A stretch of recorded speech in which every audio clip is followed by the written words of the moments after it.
feel stronger in my 50s than I do in my 20s, and the numbers show that. Firstly, you can't do anything if you're dead. So I'm often talking to founders both on a, we fund businesses. I cannot do anything if the founder checks out. If the founder is not healthy, the founder is dead. It's interesting. They talk about the wealth gap growing, but they don't talk about the health gap growing. So I think health is wealth. Health is wealth. Yeah. I like it, and I'm a VC, so it's weird that I say that, but I think you could have as much money as you want in the world, but without your health, and I come back to you can't do anything if you're dead. How many times do you see people who, at that retirement age, and then they don't live much longer, or they've waited all this time to do all these things, and they don't.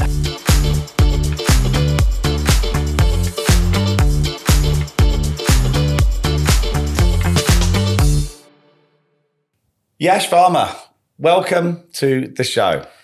Thank you, Steve. I've been looking forward to chatting to you. I chat to you enough, but excited to be here. So we always chat in social events. I don't think we've actually had we talk about business sometimes, but we've never had a proper grown-up business discussion. This will be the most grown-up discussion we've potentially ever had. That's very scary. Which is exciting. Yes. And today, we're not talking about AI. We're not talking about venture capital. They might creep in, but we're talking about longevity.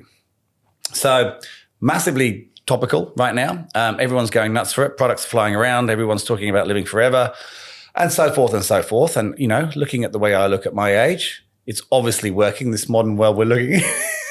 But let's start with you maybe giving me, before I talk about how it's come into your life and impacted your life and things in your life that have impacted your view on it, what's your definition? Because I think it's quite a sort of, it's one of those topics a lot of people have different views on. What's your definition of longevity?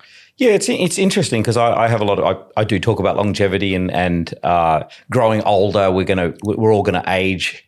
We're going to live longer. Well, we're all going to age, that's given, but we're going to live longer lives. And so for me, longevity is also about the quality of that life. So that's a real important difference. I have some people that say, why do you want to live longer? You see people in their 80s and 90s, and I see a lot of that where people are really struggling. So for me, longevity is, living a longer quality life. And so to me, that word quality is really important. And there's things I think that start at an earlier age that we need to really think about to have that longevity. So that's good. I heard a really good quote in one of the other podcasts that we manage, and it's not about living more years, it's about more life in your years, which is kind of what you're talking about, right? Yeah. It's being able to, there's no point living to 90 if between 85 and 90 you're in a bed, you can't move, and you don't know what's going on. That's not what we all aspire for, I guess. Yeah, I think really being able to do things with people that you want to. And we have this conventional approach where people work to a particular age, they retire, and often how many times do you see people who, at that retirement age and then they don't live much longer, or they've waited all this time to do all these things and they don't have that quality of life. And so I think it's a really important part of getting older. And I really feel passionate about getting older in a way. There are things that you can do, I think, to really delay how old there's a physical age. And then there's a biological age. And I think there's a lot of data that we have now around doing certain things allow you to slow down that aging and live a really great life. So before we go deep into that, because we can go all sorts of ways into that, do you think now, like today, we still have that traditional view? I think if I think about when I was maybe 30, which is a while ago, people talked about, like you said, they'd retire at 65, and quite often they would only live a few more years, right? Or they would lose a partner and they'd only live a few more years. It was kind of like an end of life, and as soon as you stopped moving, you literally stopped. I don't think that's the way we are now. Here am I 50, and I don't see that. Maybe it's because I'm closer and I don't want to see it, but it seems to me that traditional retiring at 60, 65 isn't happening, and people are still integrating work into their retirement. That's how I feel. Or am I just hanging around people that do that? I think we have that view, running multiple businesses, having that. I get excited by what I do. Yeah. And so I have made a conscious decision. I had a software business for 20 years, exited that. I thought I was going to sit around and do nothing. and then I realized I like doing things. Yeah. And then what I've concluded, so, I have a venture capital firm, I have a high performance coaching business. I really just want to not retire, but do things that I enjoy doing, things that give me purpose and things that get me out of bed and I get excited about. Now, whether I do them for money is another question, but I find that's a really big part of getting older, but enjoying what you do. And I think that doesn't have to be a thing that if you enjoy what you do, you'll want to keep doing it. Yeah. And so I think that connection between things that energize you, and in fact, I was talking to you about maybe we should do a bit of an exercise. So the exercise I was talking about is really around how do you energize yourself? How do we maybe do something which is about changing your state? So one thing, priming. We talk about priming kind of stuff. Yeah. So I feel like you're Tony Robbins on me kind of stuff. Is it that kind of thing? Exactly. Concept? So Tony Robbins has this, and I've kind of worked with Tony. I've been out on Tony's island. I did not know that. Yes, you've never told me that. I've hung out. I've actually jumped off a bridge with my first business partner. We jumped off a bridge into the water in the middle of the night. Because he's huge as well, right? He's massive. His hands are pretty big. Yes. Yeah. So you went to his island. Yeah. And he's got a bridge there, of course. Every island has a bridge. Yeah, has a bridge. And you jumped off it into the water. So we jumped and actually. What was the purpose? Was it release or what was the thinking behind that? I think the purpose was really to have a leap of faith. So I actually did that with my business partner at the time. Cool. We jumped off. It was dark. You jumped off and then you floated down the river looking up into the stars. That sounds awesome. It does. Having said that, I'm sure there's a lot of people who have died in cults jumping off of what they thought was going to be a great experience. Well, he could be argued to be a cult of sorts, right? Exactly. Did it change you? Did it have a profound impact on you? That one event or the working with people like... So how long were you on the island? That was for probably, I think, a few days, 3 days. Okay, so did that event, obviously part of that was that leap of faith, did that event change your mindset long term? It might have changed your view short term, like it's almost like going on a training program. You have it, but then it can wear off. I don't know. Is it something that you need? Is this where the priming or the state thing comes in? Yeah, you need to continuously 100% about state, and I think Tony's been one of the proponents of that for a long time. And at first, I was like, why do we need trampolines in the middle of we'd work 18-hour days in that instance. I see now the differentiator as I get older, particularly the people that can draw on their states. So bringing up energy or bringing down, so calming down, and same thing in sports, same thing in all different aspects. Game face.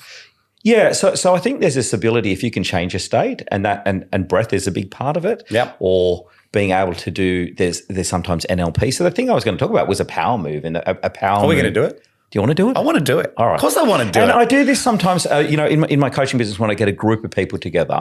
And the idea of this is we're sitting here after lunch. Yep, which is it literally is nearly 3 o'clock. So yeah, so we go up and down with our energy, and the thing is to go, how do I take myself out of this? I might be feeling a bit flat, and I was like, well, maybe we should do this. So let's do this quickly. So this is like a blood sugar crash afternoon thing that you might do that everyone talks. I don't particularly get it, but a lot of people do. Yep. My blood sugar's insanely.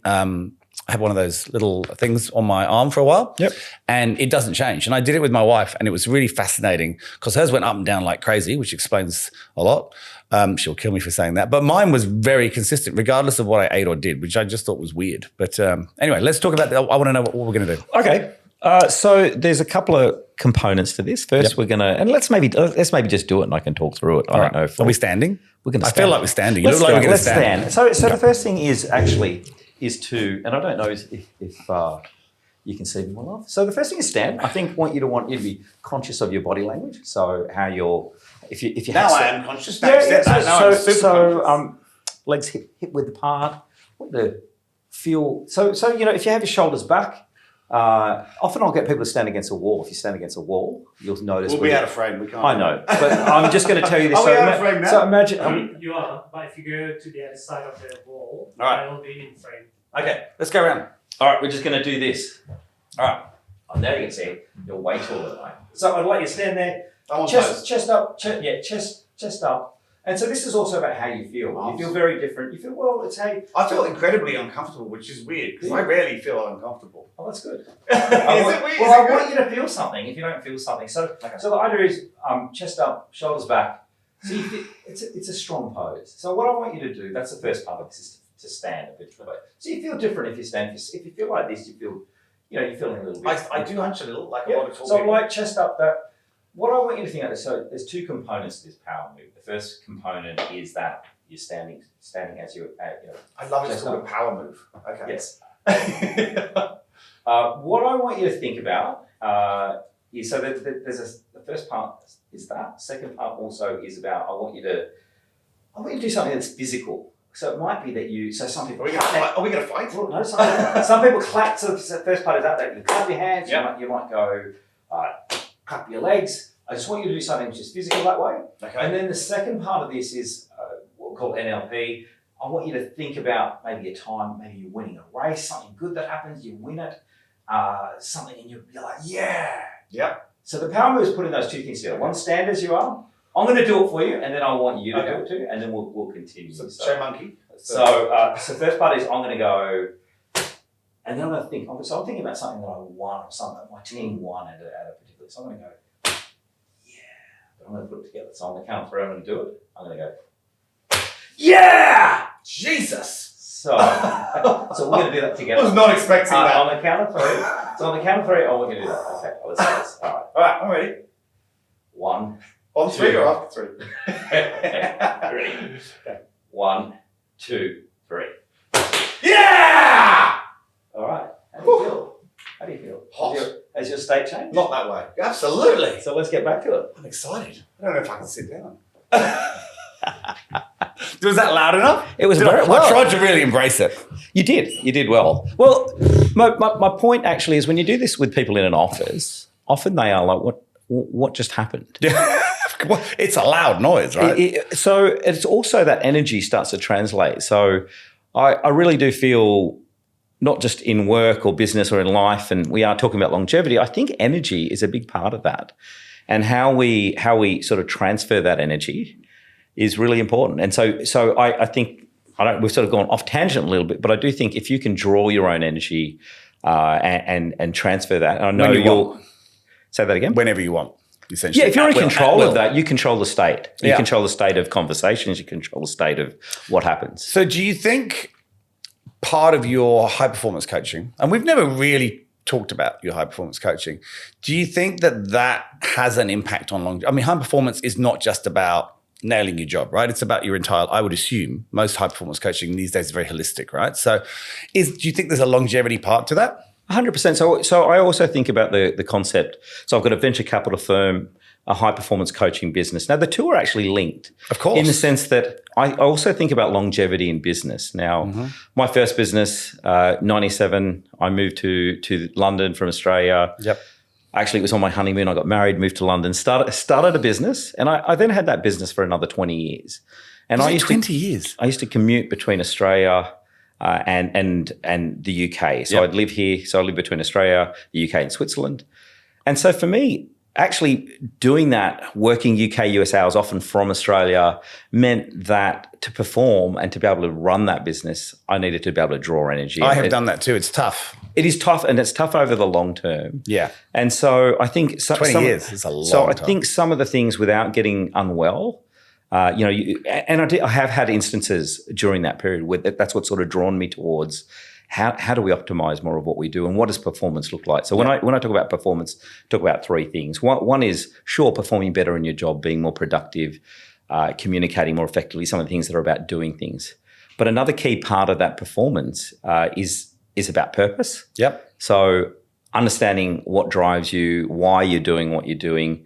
And then the third part is health. And so I believe that any sort of business or any person, not just in business, if without those three pillars, I feel you're sort of on a sort of hollow version of performance. You might have lots of money, but if you don't have your health. So it's like the stool with the three legs, right? You can balance, but it's ready to fall at any time. Yeah. So also I think in the context of what we're talking about, I think longevity in business and in life are related. And I think if you can get up and you do things that you feel are on purpose, so I think your values come really into that. Yep. Are a big driver in that. And one of the things I do, and I work with a lot of founders, and not just founders, but people on the coaching side, is to identify. So I have three words that I live my life by: love, joy, and contribute. In that order, or is that just random? They're the sort of three words. I often work on an activity with someone which is around. if it was my funeral, what would I want people to say about me? And hopefully they'll slap their legs and go, yeah, I hope so. Well, maybe not. I don't know. Maybe that's the wrong hopefully thing. there's a bit of joy. Hopefully there's a bit of joy in that. But really, if you can live with purpose, that is a big part. If you look at a lot of the research is around having purpose. So what does that mean, though? Living with purpose can mean, again, it's one of those, it's very subjective comment. It can, and it does sound, if we talk about business context, it can often feel very fluffy. Yep. And why not just get on and do the thing? Well, some people see purpose as helping others. Some people see purpose in terms of enjoying themselves and enriching their family. You know, it's so many different things. Is that, it doesn't matter, or do you think there is a more clear definition of purpose? So I think for you, for an individual, it's what really drives, for me, it's like what drives me in all aspects of my life. It's not just— Do you know what drives you? And I ask you that because I don't think I know what drives me. I know what I like doing, and I do that like you. I'm at the age now where I do multiple things, and I do the things I really enjoy doing with people I really enjoy doing it with, and I love the fact that I'm privileged enough to be able to do that. But I don't know what drives me. I've got no idea. I believe energy is a big part of that. So I want to be around, and I have this conversation so many times a day. Yep. I want to be around good people. I want to be around people that that don't always have to succeed in what they're doing, but they're trying to make a difference. They're trying to do something useful. They're building. It could be building businesses. It could be helping people. It could be. I love learning. So for me, being around people that are trying to be that, the cliched 1% better is really what I want to be around, and that drives me.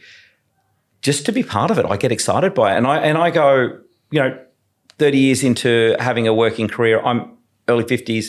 I feel excited by what I'm doing, but I don't think that's fully by accident. I think the more you put yourself in, it's the more you put yourself into these situations. You do all these different things. I love seeing you do that. I feel like when I see things that you do, and many of the people that we know, I don't ever feel like very jealous of those things. I think they're really amazing because I want to be part of that. I think it's great. Yeah. I mean, I think people want different things. I don't think you should ever feel jealous of what someone else is doing because you can always go and do that yourself Correct. as well. So from a longevity point of view, where we've kind of gone is that the longevity is giving you the ability to make choices, and the choices give you, it's a circle of life, right? So this is where we're going in that by doing things that you enjoy, you give yourself more vitality, longevity, energy, which in itself enables you to do more things that you enjoy. Is that kind of, am I following this right? Yeah, there's a full circle here that I think, in the context of what we're talking about, I believe firstly, you can't do anything if you're dead. So I'm often talking to founders both on a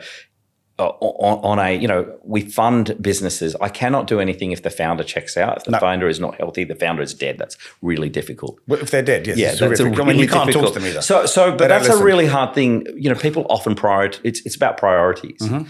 And so to me, prioritizing health, and that means even in a family life, in everything, as I've got 3 kids, I prioritize my health over everyone else's in the sense of I need to make sure I can do that if I want to be able to give to both my family and to my How old are your businesses. kids now? I've got a 24, 23, and they're going to kill me. It's 22 actually, nearly 23, and a 15-year-old, and a puppy. And so, did you always?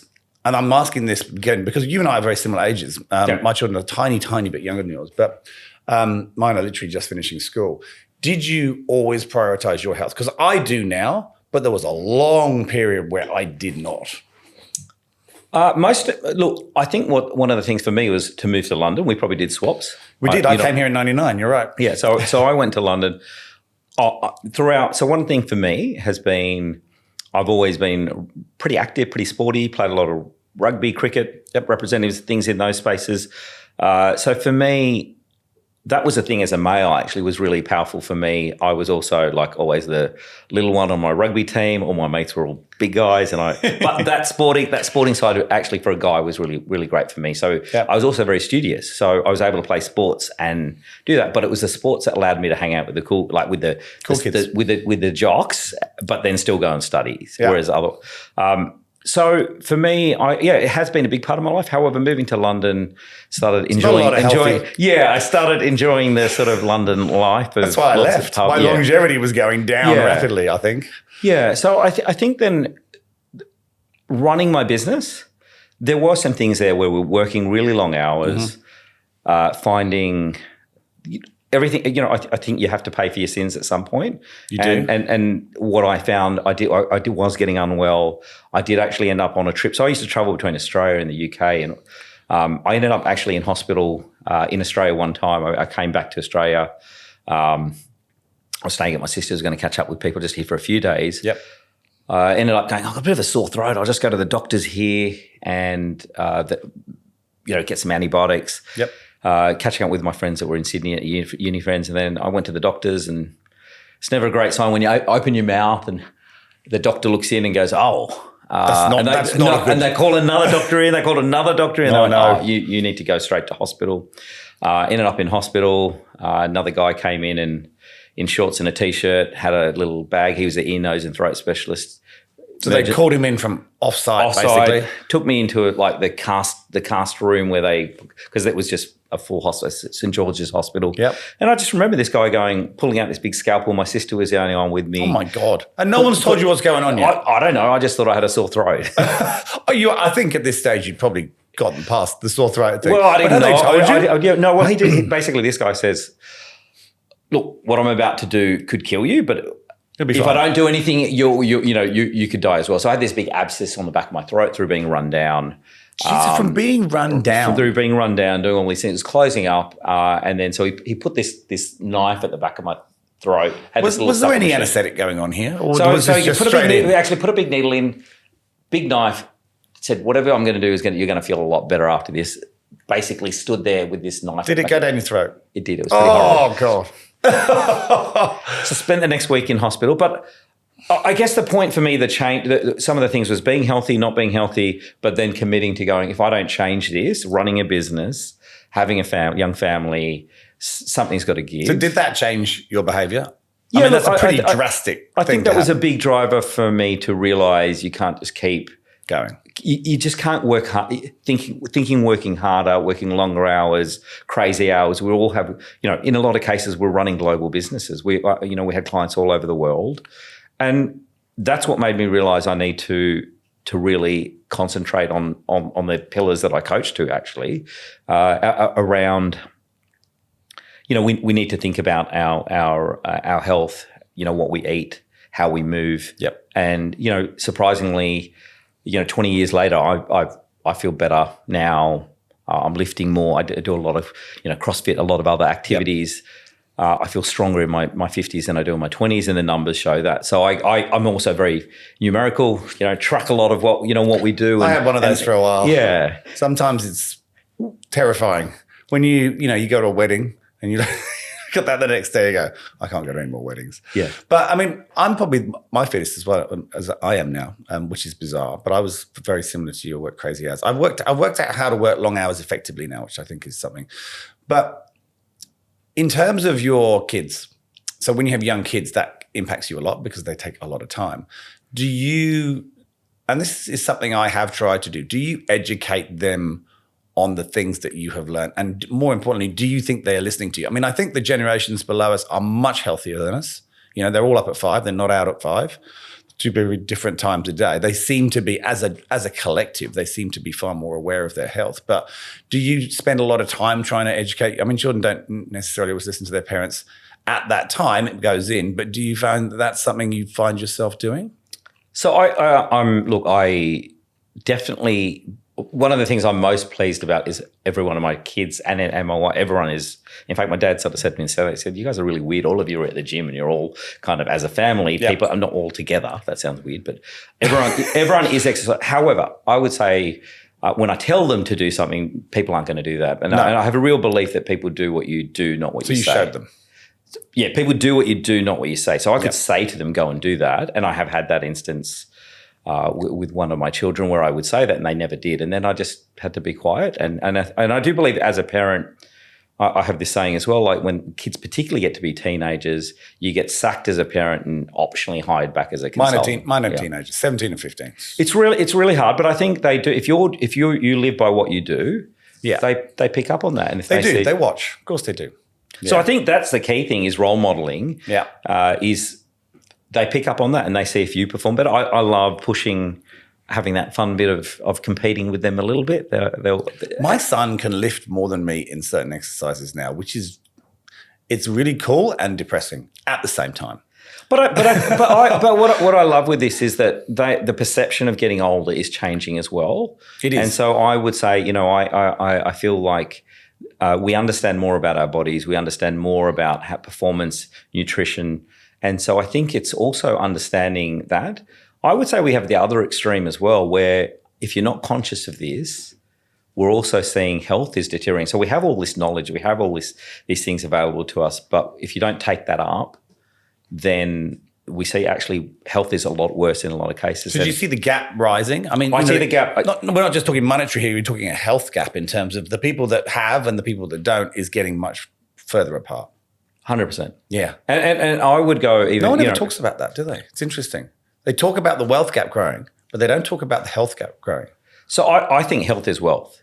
Health is wealth. Yeah. I like it, and I'm a VC, so it's weird that I say that, but I think you could have as much money as you want in the world, but without your health, and I come back to you can't do anything if you're dead. Yep. So I think this is going to be the new wealth. It is a wealth because I think both mentally as well, mental health is really important. Yep. And I think when I put my AI hat on, and so we have an AI VC, we focus 100% on AI companies.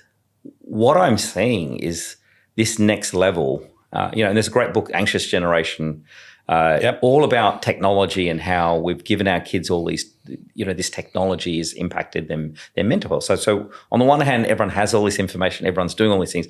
On the other side, there's a lot of mental health issues that we're seeing. And so I think this next wave of technologies that we're seeing is going to be even more persuasive. I'm seeing people, we're seeing people having relationships with AI. We're seeing people really, there's even going to be more addiction. So I feel in terms of longevity, in terms of our ability to really think about these concepts, I think it's really important. So in terms of things like exercise, in terms of things of disconnecting, in terms of breath work, there's a whole range of things here, but I think we're going to connect back to our primal, things that we do. Instinct, I think is back to basics that we've been doing for many years. And I think we've kind of gone down a particular path.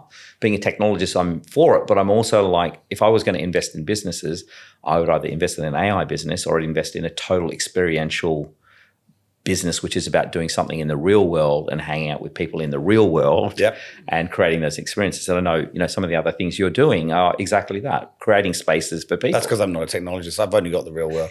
So let me... you got an advantage there, see? Yeah. Let me go two angles here. So the first one I'm going to go is, before we go into AI, because I do want to, and this will lead into it. I'm going to segue.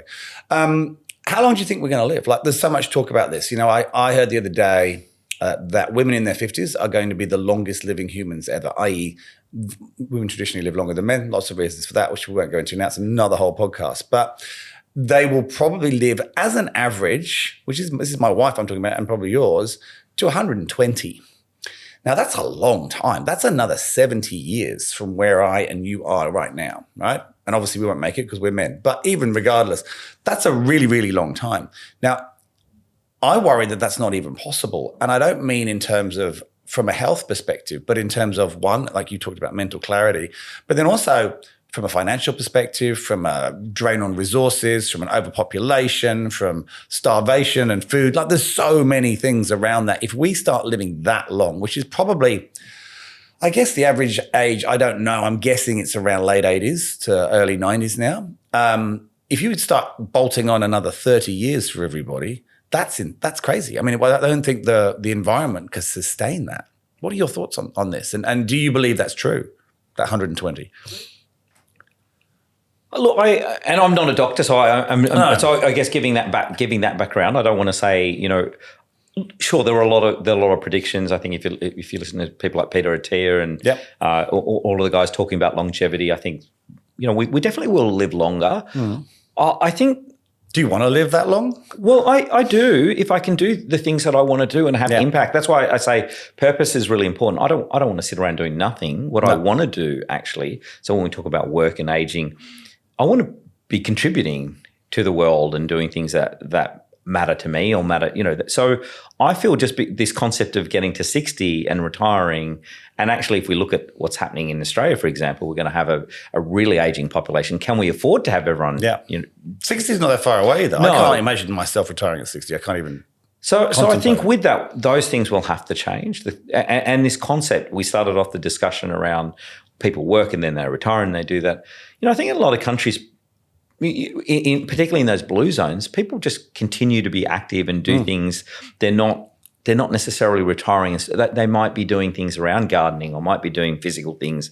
So to me, so I think I would, as long as you're doing things that are meaningful, and I think that we throw another element in terms of connection with people. Yeah, I think I'd love to live longer, but I also go, if you're by yourself and you don't have any of those things and it's quite lonely and it can be your health's not there, then actually is there, do you, I wouldn't necessarily want it. But I think gardening's not going to cut it.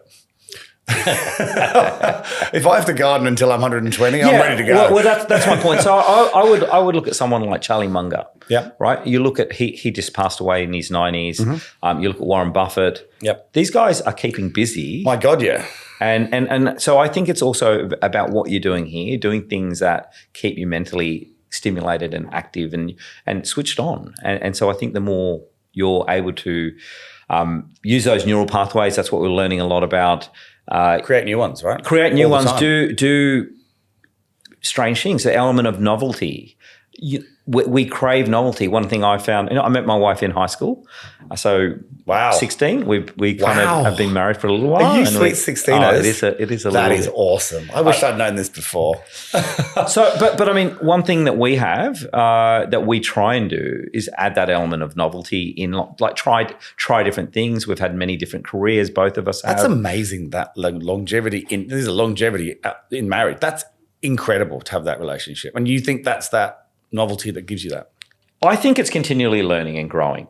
So my view is me doing something, and like I really love seeing my wife learn things and try things, and so for me it's like doing that as a family. Then hopefully your kids do that, and we all do that. Yep. We're going on a safari in a couple of months. We've done some amazing trips. We've been to Egypt and Morocco, and travel is amazing. I feel this is, but you have to want. So then I go, that's where I want to live longer. Yeah, I want to have these experiences. So, and that's neuroplasticity you're talking about here, right? You're talking. I mean, you would have seen it with your kids when you took them away when they were young. You go overseas with them, they change. They literally change on that holiday in the way that they talk and things. And I guess if you do that as you get older, you're going to live longer because it's going to keep growing new parts of your brain, which I guess ultimately is making your body still regenerate as opposed to degenerate. But also, I think there's a thing. So, I mean, I love training. I love training because I know it gives me that energy. Yep. I know I can do more. It makes me feel good. It's not actually about the aesthetics of that. It's actually about feeling. I feel like I have energy, and I talked to you about transferring energy.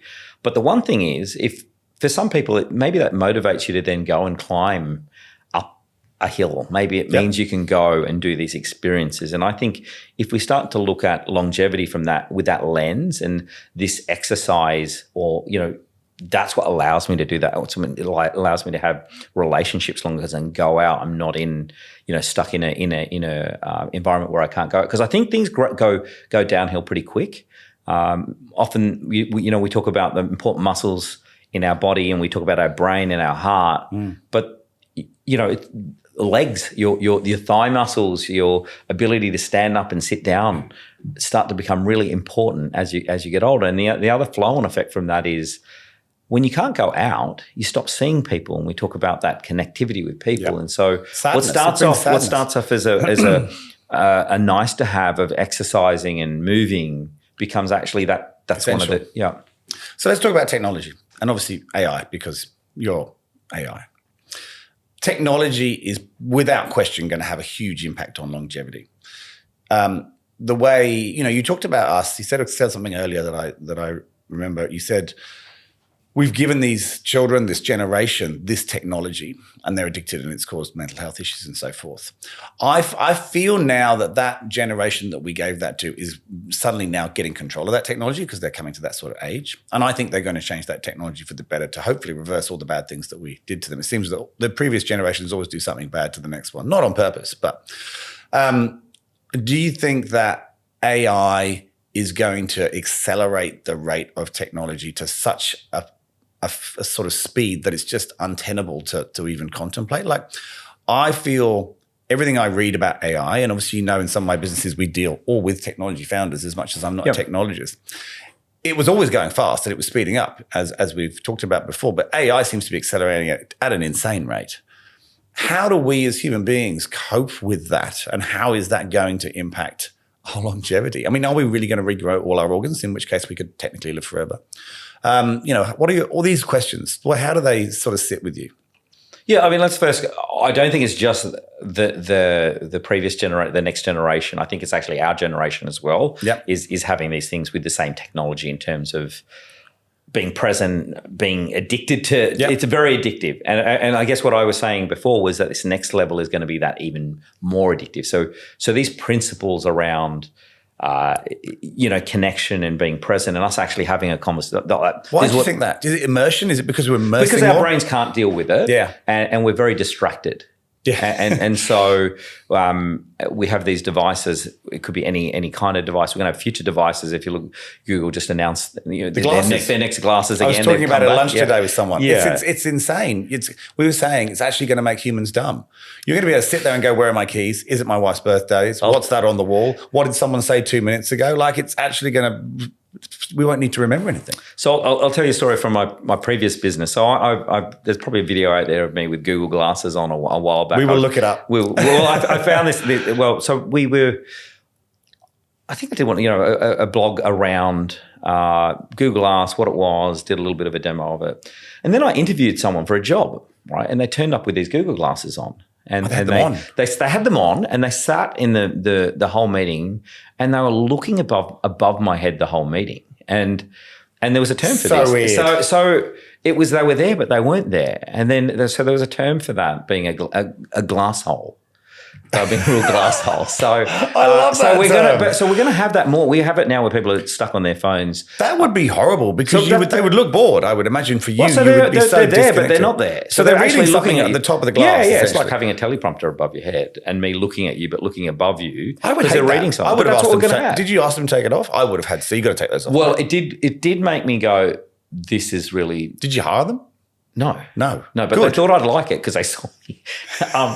But I have this constant battle between technology being good and bad. Yeah. And I think we have to, try and use this for the good bits, but I think we also need to disconnect. And so for me, personalized health. Well, the Whoop band, right? That when I look at where Whoop's going. Whoop's, mate, I wore it for 2 years and I stopped wearing it because one, it started to irritate me actually, but two, and I'm sure they've done more on the bands, and two, I felt like I'd learned everything about myself in those 2 years. Yeah. But what I didn't think about until later, and I've actually thought about putting it back on, but I'm waiting for the new one, is that it actually changed my behavior because I knew that I was going to see data on there that I might not like. And it changed the way I lived. It wasn't just giving me data on what I did. It was actually changing my behavior. And I didn't realize that until I stopped wearing it. So I think the key thing here is around personalization and you understanding what drives you. Yep. I'll give you examples. I mean, I have lots of weird things that I do, but also we'll a lot of this is about learning. But I think it's correlating your behaviors to what impact it has to your health. And so things like breath work, or I have a sauna at home. Yep. I can see my recoveries from training. I can see recoveries from, we got busy lives. My brain turns on if I can't sleep. So I've really used these kinds of tools to understand what I can do to improve all of those. Mm-hmm. Some people, though, and there's some coaching clients that I feel it's detrimental to them as well. It stresses them out. What I like is to look at that when I want to, for me to get some insights. It's not ever perfect, but it is for you to go, how do I improve? Can I explain why I feel like this? And so our knowledge about ourselves is going to be increased. That's addictive too, though, right? Looking at the app, I found that was addictive. So arguably that's then, are you living your life as free, or are you living it driven by this technology that you're addicted to looking at? So it's just so many questions, right? Well, and I have there's a lot of athletes that I talk to, and they go, I know when I'm in tune. So I think maybe there is a point for some people to go, I might use this to get to a point of understanding my body and how I feel and the drivers. But for other people, they'll use that and they'll behave. That it'll help them to understand. So I think this personalized health. I think in terms of understanding, in terms of medicating a particular way, whether it be supplementing, we're going to understand that. I think for women and men at different ages, we'll be able to understand what's required a bit more. Yeah. So I think that's where companies like Whoop are going. You can start to see they're adding more and more features, understanding this. I think then there'll be some more personalised. And there's quite a few health startups that are doing that, taking your genomics. And wearables, right? That's the next thing that I was going to come to. But before I go there, I want to know the weird things that you do. Oh, they're not that weird. They're not that Well, weird. we're about to find out. So I want everyone who watches the show to put a comment on how weird they think these weird things are. Let's hit us. Let's see what they are. Well, look, no. So for me, look, sleep is something I have a challenge. Nothing weird about that. Yeah. So my brain turns on, and that's been for a long time. Always, or just? I think running a business, you always have worries. And so for me, and as I got older, what I realized is sleep is, we used to have a mantra in Australian, and I mean, particularly in the startup and business world, like work, you wore it on your arm as a badge of honor, like sleeping little, getting up. And I would operate on 3-4 hours sleep, working UK, US hours from Australia. And hence I had this haircut. So I never had bed hair. But I think the more I've gone along, I shouldn't be laughing. It's not even funny. It is it's not funny. It's such a dad joke. Yeah, it is a dad joke. You're right. Nice haircut, by the way. Thanks. So look, I think being able to optimize those things. So for me, it's like I have my little sleepy tea. Oh yeah, my wife has that. Yeah, she likes it. I sleep. I'm very lucky. I sleep 7 hours. I go to bed the same time, wake up the same time. I fall asleep in about 20 seconds. Yeah, wow. Always been able to do it. My wife hates me for it, it. She has the sleepy tea. She has all sorts of different routines that she does. And I feel for anyone, because I would imagine, I know when I did like you, I'd had that period of time where I operated because it was a cool thing to do and we were trying to work hard, and it really messes with you. So I do feel sorry for people who struggle to sleep.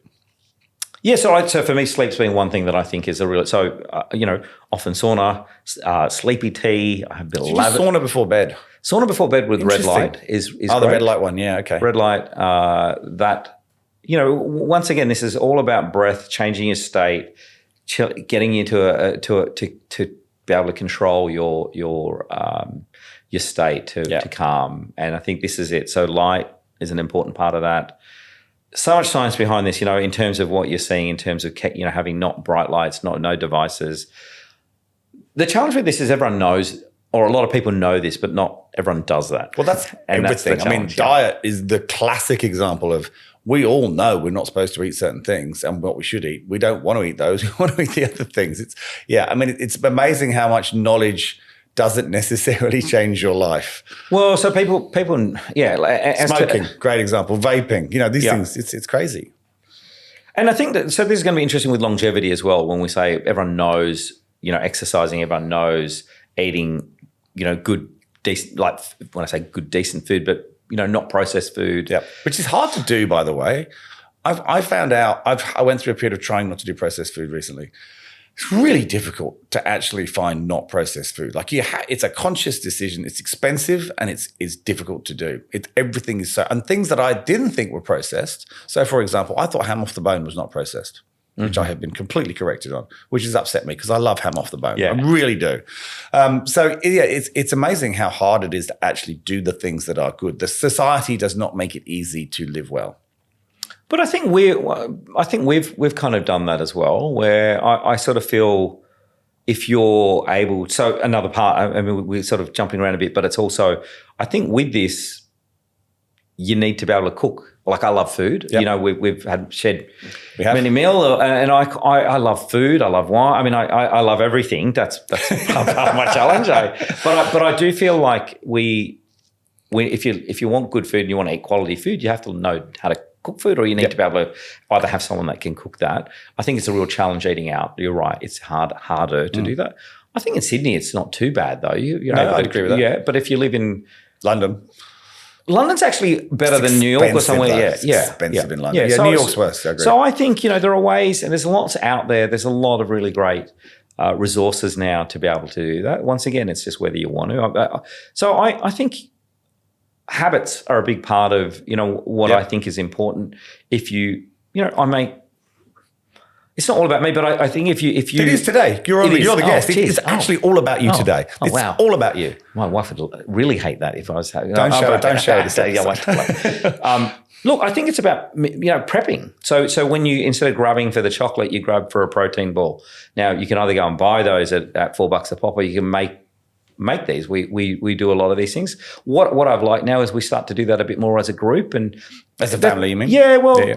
Just, I think if everyone wants to do that, and I think there's, Atomic Habits. Yep. Great book. Great book. Great book. But these are the things, once you start to exercise, you start to eat better. Once you start to eat better, that this is sort of a bit of a loop, and it can work the other way. So there's a sort of spin up or spin down. It's funny how we work like that as humans.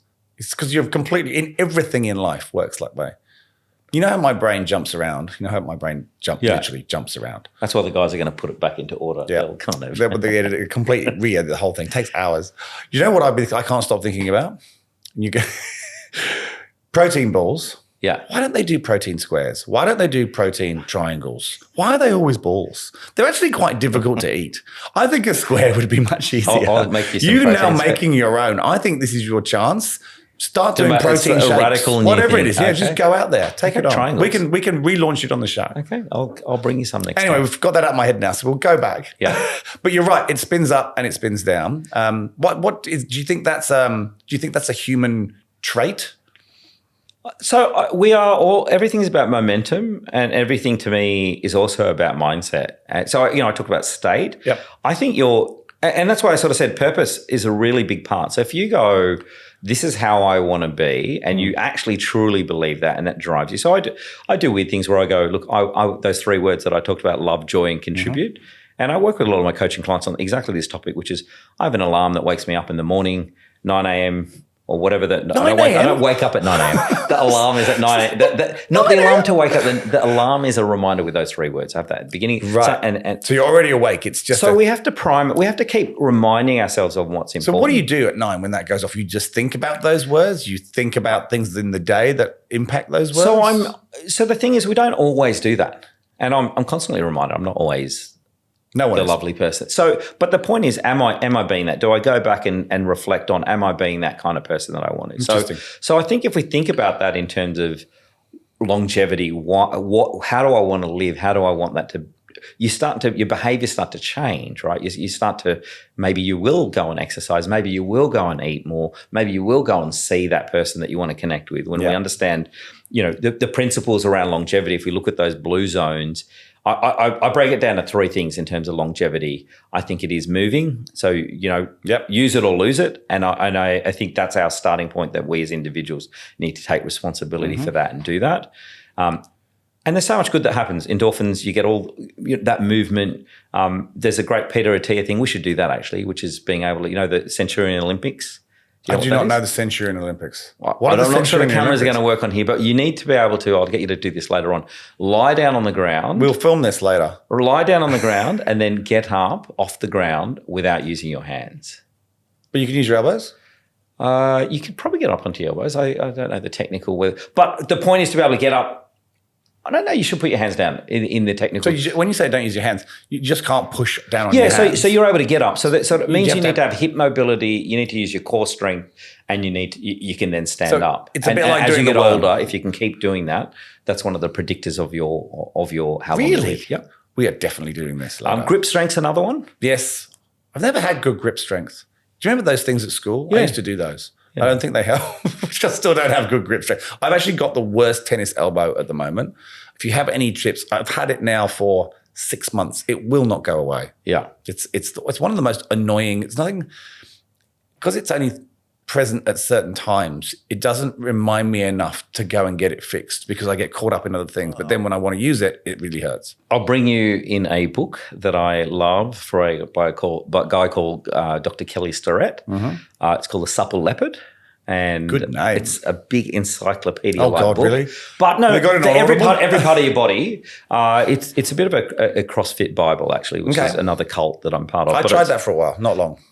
But it is about each area of your body. There are exercises or movements that will help to either strengthen or recover, or if you want to do particular things. But you see, I know what they are. I've had my trainers given, but I don't do them. It's the same thing of knowing what to eat and not eating, because as I don't do them in the gym because I'm paying him to train me. And then when I'm out, I just get caught up with life. And then I'm too tired to go to bed, and then I don't do it. And so this is why I still got it after 6 months, because I know how to fix it. And if it gets a tiny bit better, I go, oh, it's going to fix naturally. I have that inside voice that convinces. I'm a very optimistic person anyway, so I'm just assuming my body's going to heal itself. I feel it's not now. It's become a long time problem. I think you've just solved your own problem there. Maybe. I'll have to watch this back. All right. Well, let's sort of wrap this up a little bit, but talk to me now. If, there's people watching this show, we have jumped around a bit. I've talked about lots of different things. Obviously, the theme's longevity. And I guess we've touched on that from lots of different angles and ways of looking at it. If you, as a coach, which you are, and as a multiple business owner, which you are, what advice would you say to someone to give them the most chance of having a very active later life? Because I think you're right. That's the one thing that, no one wants to be it's like when you get sick, right? It's the worst thing. No one wants to be later in life if they're not well and can't do the things they want to do with the people they like. There's just literally no point. So if you had to give some advice, and whether it's just habits or whether it's specific things, I don't mind, whatever you want. It's just, like I said, this one's all about you. What advice would you give someone who's listened all the way to the end of this show? Yeah. And that's their prize for staying to the end. What advice would you give them? Well, actually, when I turned 50, I wrote a little manifesto. I actually just posted that on LinkedIn and went, okay, there are 50 things that I think for each year. I don't think I saw that. I'll send you that. But look, I think for me, we are made up of our habits. We are what we repeatedly do.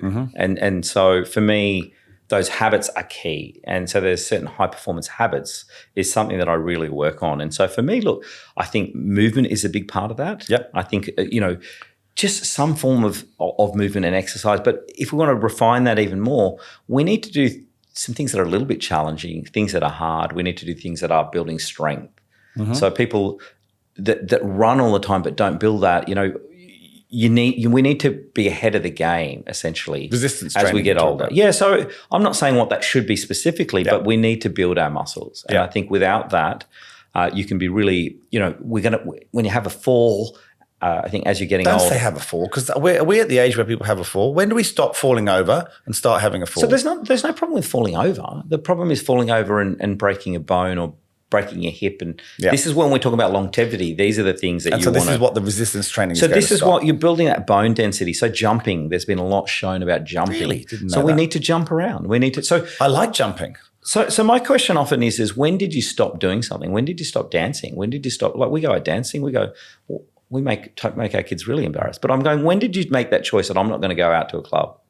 Like what is that? Stop letting me in. Well, maybe that's it. And you need to pick up your kids, sir. That's when they start saying that. But I do think it's a mindset, and I think there's a physical part of doing that you need to keep doing that. So I would say that. I think in terms of diet, that's a really critical thing. So I think the processed food, whether you eat, there's so much out there around that. What is the right diet? So I think this personalized diet and technology is really important. Yep. Everyone has, there's lots of things that... And AI will help here, right? Very much so. I think we're going to have some personalized health in terms of, what works for you. We're starting to see lots of solutions in that space. So you should maybe eat more broccoli. I should eat more carrots or... Whatever it is. It's like the test you had for your allergies, right? It's all so different. It's the same thing. It's obviously a different outcome, but it's the same thing. Our bodies are so individual. It's frightening. And same thing with supplementation. And I think as well, I'm seeing that in terms of menopause. I feel like I'm something I never realized as a man that, I see my wife as a teenager and now going through menopause. And that's a really challenging time that, training and doing those things, women actually need to do that more if not than, and it's really important they lose bone density quicker. Then how come they live so much longer? What's going on there? That doesn't, I don't know. Maybe they deserve to for sure. Another episode to put up with us. So look, I think there's a diet, and I don't prescribe to anyone, but I think this is an individual thing where people need to understand what works for them. But in terms of protein is a really key. Variety. I've got into variety. I've read a lot about gut health this year, and so I'm trying to eat as many different things as I can.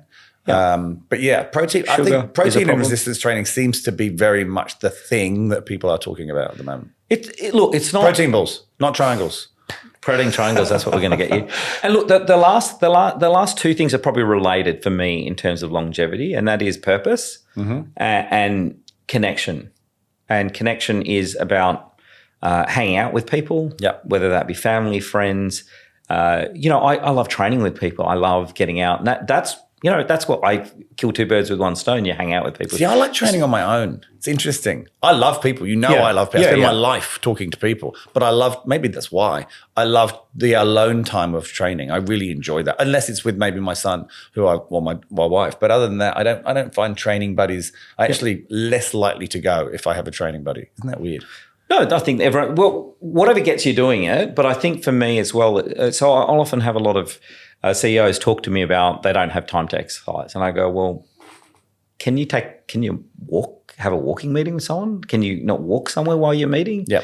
So I think everyone has the same 24 hours. And this is the variance I see. They do. The people that prioritize. And so that's the thing I'm saying. If there's three things that you can prioritize, it's really that: move, lift heavy things, eat fresh food, things that it's going to go off if you don't, if that doesn't stay there does forever. make you, that's true. If you buy fresh food and you know how much it costs, you want to eat it because it doesn't last long. And that's the point. So if it doesn't go off, then what is it, right? And it's not good. That's what it's definitely not good. and I think that last part is about connection with people. And I think that the big part I also think about is the 5 people around you are who you are. So if that's not, we talk about energy. I was thinking if about that's this draining. If that's draining your energy, you need to look at those 5 people and decide is that what I was literally thinking about this as I was walking back from a meeting to come here and film this. I was thinking about the 5 people rule because my life's gone through so much change recently with 2 new businesses. The people around me have changed, not necessarily my friends, but the people, my work people have changed. And I was just thinking, I was just thinking about that on the way here, and I think that's probably the most powerful one. I don't know.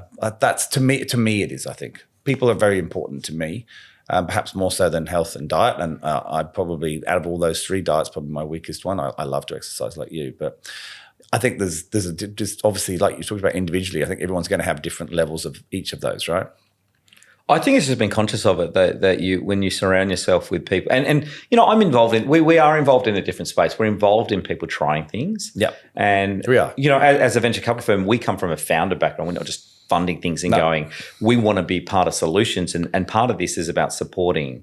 And so for me, it's like being around that is great. It's exciting, but it's also things don't go to plan always. And I'd like to think that we can come along and go, well, how can we come up with solutions? And so. Being part of that, getting through those things, doing hard things is also really, I think that's also what keeps us going. Have you read that book, The Hard Thing About Hard Things, I think it is? Or the hard, I know of, I haven't read that it's one. Good book. But I read it, I should read it again actually. I read it ages. Hold on, is that yes, I have. It's a good book. I read it years ago. I should read it again. Now, before we sign this off, I don't think you gave us all the weird things. I don't want to miss out on these. What are they? Just a list. You don't have to go into detail. I just want to know. They're not even that weird. You said it twice. No, I want to know. No, they're not that weird. They're not that weird, really. So you're saying that now. You're going to dumb them down, aren't you? Come on, what are they? They're not that weird. I think I just was saying, I might sleep with a sleep mask. I might have a bit of lavender, a bit of sleepy tea. Beauty sleep. I love it. A bit of, that explains your useful looks. everything around my house, everyone assumes is my wife's. And then that's any mine. Marriage anywhere. It's like, all the kind of candles and all the cushions. How many cushions have you got in your house? There's enough of those. No, there's not that much weird. I think but it's being conscious of these little incremental things. So for me, as I'm getting older, I just want to keep turning the dial in each one of these areas. Yeah. And I get a buzz out of it, but I like doing it with people. I think when people start to do it and go, hey, that's great. Like I feel better. I just want to, I'm a sort of addict to feeling good without substances necessarily, right? Yeah. So we have all these tools at our disposal. The question is whether you take those. So I love breath work. I love ice. We'll get you back for that as another topic because I'm fascinated by breath work, but we're not getting into that now. This podcast will be like 4 hours long. Yes. But we will get you back on that. But you do a lot of that, do you? Yeah. I mean, look, my thing is I'm constantly trying to find things that I can change my state with. Yeah. And I also feel like if I'm, the hours we work, the things we do, if I can just have little tools that I can draw on, and that just helps me to be present in those other parts, because we got to keep context switching. And then 1 minute you're here running around, next minute you're with your family, next minute you're with, your other colleagues. And so I feel that context switching, we need to have tools to just go, I'm not exhausted. I feel tired sometimes, but I feel like I'm doing things that are worthwhile. They're worthwhile, but I get excited. Yeah, I enjoy it, but I think I'm conscious of how do we throw each one of these habits into our lives. So, cool. Hopefully that makes me and everyone live longer. And we'll take that link of your 50 things and we're going to stick it in the bottom of because I want to read it. So you need to send it to us. And the other people may want to read it. All right. Sounds good. Mate, thank you. Thank you. This has been the most grown-up chat we've ever had, which I've actually quite enjoyed. We should maybe do this just normally. Thank you so much for coming on. Thank you, Steve. And we will get you back for breathwork in a couple of months, 100%. Lovely. That sounds like fun. Thank you.